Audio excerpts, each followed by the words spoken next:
battle between America and China is not simply about trade. Some experts are warning dependence on China for medicine is a national security threat. Correspondent Bryan Llenas looks at the potential danger. Experts warn China could use America's reliance on its medicines against us. China could withhold supply.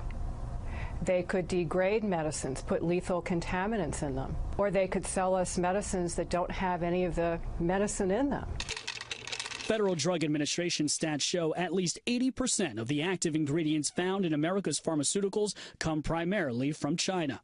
Author of China RX, Rosemary Gibson says that's part of China's plan. China's aim is to become the global pharmacy to the world. It wants to disrupt, dominate, and displace American and other Western companies. In 2015, China unveiled Made in China 2025, a national plan to make it the world's leader in 10 high-tech manufacturing sectors, including biomedicines. We all know about steel, how China dumped its steel in the United States at below market price, and it drove out so many factories, and jobs and communities were devastated. We have the same story with a lot of our medicines, and that happened with penicillin.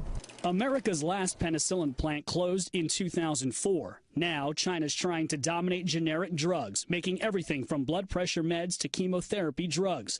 90% of our prescriptions are for generics.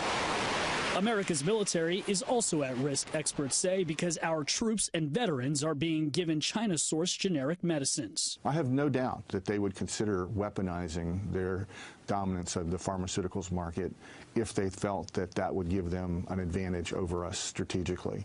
Identifying drugs made in China is difficult because pharmaceutical manufacturers are not required to disclose the source of their ingredients. Bret.